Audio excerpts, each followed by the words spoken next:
कपड़े धोने वाली बहू। शादी के पहले से ही विभा को कपड़े धोने का बड़ा शौक था। कभी नल के नीचे तो कभी तालाब के पास। अरे मेरी नीली वाली लुंगी नहीं दिख रही है। विभा की अम्मा, कहाँ रखी है लुंगी? अरे वो तो विभा ने परसों ही धोकर रखी थी आपकी अलमारी में, देखो वहीं होगी। वो ना मैंने आज धो दी, मुझे लगा कि गंदी हो गई होगी। अरे कैसे गंदी हो गई थी? उसे तो मैंने पहना भी नहीं। हे भगवान, इस लड़की के कपड़े धोने की आदत से परेशान हो गया हूँ मैं। जितना तो घर में राशन नहीं आता, उससे कहीं ज्यादा डिटर्जेंट पाउडर का खर्चा है। इसकी शादी करवा दो, शादी जाए अपने घर में ही करे काम, फिर चाहे घर के कपड़े धोने हो या पूरे गांव के। हाँ ठीक बोल रही हूँ, देखता हूँ मैं कोई लड़का। वो दिन भी आ जाता है जब विभा को देखने लड़के वाले आ जाते हैं। लड़की मुझे अच्छी लगी। होने वाली सास कहती है, बेटी अगर कुछ पूछना है तो पूछ लो। वैसे तो हमारी लड़की बहुत ही शर्मीली है, जो बोल दो वो मान लेती है, इसे क्या पूछना होगा। अरे कैसी बात कर रही हो माँ, मुझे इन लोगों के घर रहना है, सवाल तो कई है। हाँ हाँ बेटा, पूछ लो ना, क्या पूछना है। आप लोगों के घर कपड़े कौन धोता है? सास का मुंह बन जाता है। देखो, अगर तुम ये कहना चाहती हो कि तुम्हें कपड़े धोने नहीं आते तो सुन लो, कपड़े मैं ही धोती हूँ, लेकिन तुम्हारे आ जाने के बाद मैं रुमाल तक नहीं धोऊंगी। अरे चुप रहना भाग्यवान, बहू बेचारी घर आई नहीं, उसे डराना शुरू कर दिया। वो क्या है ना बिटिया, अभी तक तो ये कल्लू की माँ ही धोती थी, लेकिन अब तुम्हारे पापा तो दहेज में वॉशिंग मशीन देंगे ही। तभी विभा की माँ बोल पड़ती है, सवाल भी पूछा तो क्या। वैसे भाई साहब, मशीन की तो फिर भी कपड़े धोने की कैपेसिटी होती है। मतलब जो बिटिया दे रहे हैं ना विभा, इसे कपड़े धोने का बहुत शौक है। ये आप लोगों के क्या, आस पड़ोस गांव मोहल्ले सबके कपड़े धो दे और उफ तक ना करे। बाहर देखा नहीं आपने कितने कपड़े सूख रहे हैं? सब हमारी बिटिया ने ही तो धोए हैं। बस भी करो ना माँ, शर्म आ रही इतनी तारीफ सुनकर। और तो और एक दाग निकाल कर दिखाओ तो मान जाऊं। हाँ अच्छा, माफ करना बेटा, मैंने गलत समझा। हमें तो रिश्ता बहुत पसंद है। और ऐसे जुड़ जाता है रिश्ता कपड़े धोने का शौक रखने वाली विभा का। उसकी शादी हो जाती है कोयला फैक्ट्री में काम करने वाले कल्लू के साथ। शादी के बाद अचानक विभा चिल्लाती हुई सास के पास आती है। सासू माँ, अरे सासू माँ कहाँ है आप? ये तो धोखा है, धोखा दिया आप लोगों ने मुझे। इसे ससुर के चक्कर के बारे में पता चल गया। अरे तो उसमें तुझे क्यों धोखा मिला है? अरे नल में पानी नहीं आता, कपड़े कैसे कब धुलेंगे? अच्छा, तू पानी नहीं आ रहा उसकी बात कर रही है। तो आपने क्या सोचा? कुछ नहीं। अच्छा, तेरी माँ ने कहा था कि कपड़े धोने का शौक है तुझे, याद आया मुझे।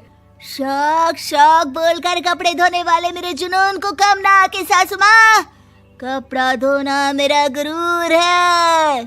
तभी पति भी वहाँ आ जाता है। अभी मैंने इसे सनी देओल की फिल्म दिखाई है, उसी के डायलॉग मार रही है माँ। अच्छा सुन, साफ साफ बता रही हूँ, पानी सुबह 4 से 6 और शाम को 10 से 12 आता है, समझी?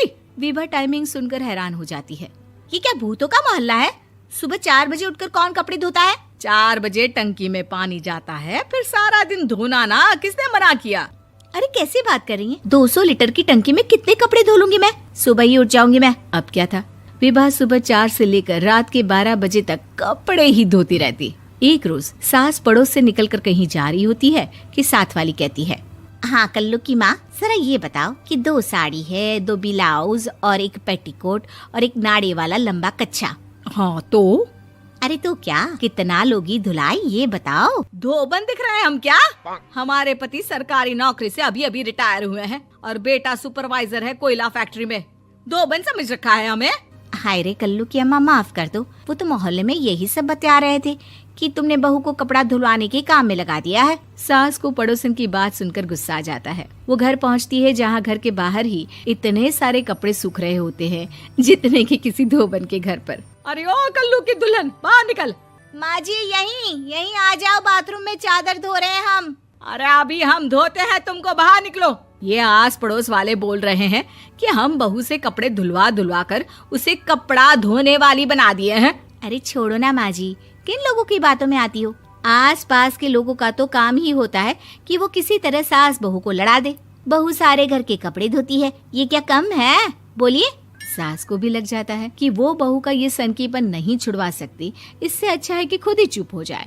एक रोज सास और बहू मंदिर जाते हैं, जहाँ सास की साड़ी वहाँ खड़ी भीख मांगने वाली से मिलती है। माँ जी क्या बात है, आपकी साड़ी उस भिखारन से कितनी मिल रही है ना? हाँ हाँ देखो तो, दोनों की साड़ी मिल रही है। क्या बात है कल्लू की अम्मा, तुम खुद को तो अफसर की बीवी बताती हो और ऐसी सिंपल सी प्लेन साड़ी पहनकर घूमती हो। सिंपल और प्लेन नहीं है ये साड़ी। तो क्या सोने के धागे से फूल बने हैं?